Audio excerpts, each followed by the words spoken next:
Time management की इस series को आगे बढ़ाते हुए आज हम इसके सर्वश्रेष्ठ उपयोग का दूसरा सिद्धांत के बारे में चर्चा करेंगे।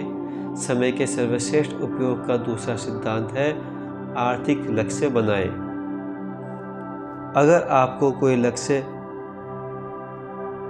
ही नहीं है तो आपकी सफलता संदिग्ध है। अगर आप यही नहीं जानते कि आप कहाँ पहुँचना चाहते हैं तो आप कहीं नहीं पहुँच सकते। जैसे किसी यात्रा पर जाने से पहले आपको यह पता होना चाहिए कि आपको कहाँ जाना चाहते हो, उसी तरह आपको यह भी पता होना चाहिए कि आर्थिक क्षेत्र में आप कहाँ पहुँचना चाहते हो, तभी आप वहाँ तक पहुँच सकते हो। यदि आपकी कोई मंजिल ही नहीं है तो आप वहाँ पहुँचने की योजना कैसे बनाएंगे और उस दिशा में कैसे चलेंगे। अगर आप जीवन में कुछ करना चाहते हो तो यह जान लें कि लक्ष्य के बिना काम नहीं चलेगा। लक्ष्य दो तरह के होते हैं, सामान्य लक्ष्य और निश्चित लक्ष्य। सामान्य लक्ष्य इस प्रकार के होते हैं, मैं और ज़्यादा मेहनत करूँगा, मैं अपनी कार्य कुशलता बढ़ाऊँगा, मैं योग्यता में वृद्धि करूँगा इत्यादि।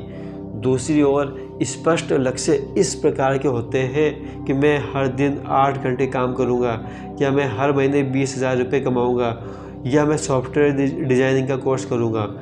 स्पष्ट लक्ष्य वह होते हैं जिन्हें नापा या जांचा जा सके।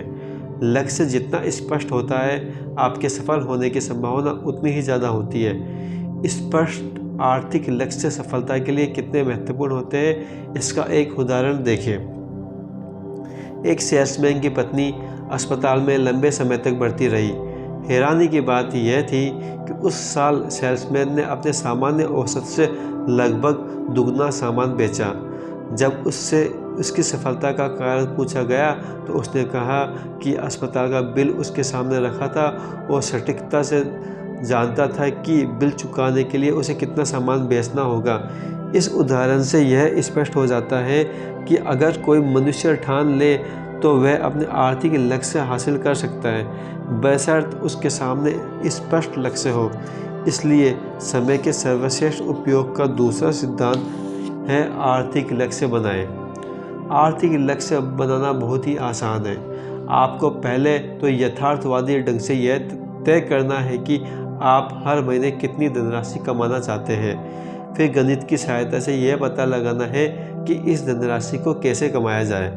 उदाहरण के लिए, अगर कोई दुकानदार हर महीने 10,000 रुपये कमाना चाहता है तो उसे एक प्रोडक्ट बेचने पर 50 रुपये लाभ होता है, तो गणित आसान है।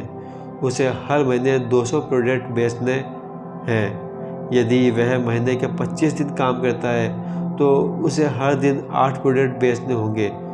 औसत का यह आंकड़ा जानने के बाद अब वह काम को टाल नहीं सकता।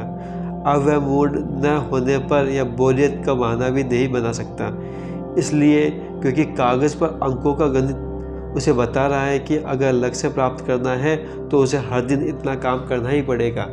स्पष्ट लक्ष्य होने पर आपको हर पल पता रहता है कि आपको कितनी प्रगति की है और यह संतोषजनक है या नहीं।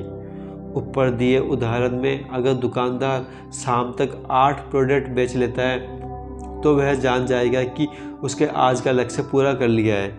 परंतु अगर वह 8 प्रोडक्ट नहीं बेच पाता है तो उसे यह एहसास हो जाएगा कि मासिक लक्ष्य तक पहुंचने के लिए अगले दिन उसे 8 से भी ज़्यादा प्रोडक्ट बेचने होंगे। आर्थिक लक्ष्य 2020 क्रिकेट मैच के लक्ष्य की तरह होते हैं। बाद में खेलने वाली टीम जानती है उसका लक्ष्य क्या है और जीतने के लिए उसे हर ओवर में कितने औसत से रन बनाना है। हर ओवर के बाद अपेक्षित औसत घटता बढ़ता रहता है और यही मासिक या वार्षिक आर्थिक लक्ष्यों के बारे में भी सही है। आर्थिक लक्ष्य बनाना और उनके संदर्भ में अपनी प्रगति की जांच करते रहना बेहद ज़रूरी है, क्योंकि हम अक्सर इस बारे में मुगालत में रहते हैं। हमें लगता है कि हम बहुत मेहनत कर रहे हैं, हमें लगता है कि हम जितना कर रहे हैं उससे ज़्यादा नहीं कर सकते। लेकिन याद रखें, मेहनत का मतलब हमेशा सफलता नहीं होता। सफलता पाने के लिए यह ज़रूरी है कि मेहनत सही दिशा में की जाए। आर्थिक विश्लेषण से हमें यह पता चल पाता है कि हम सही दिशा में मेहनत कर रहे हैं या नहीं। देखिए, महत्वपूर्ण बात यह नहीं है कि आपका इनपुट क्या है, महत्वपूर्ण बात यह है कि आपका आउटपुट क्या है। यानी महत्वपूर्ण बात यह नहीं है कि आप कितनी मेहनत कर रहे हैं, बल्कि आप कितने सफल हो रहे हैं।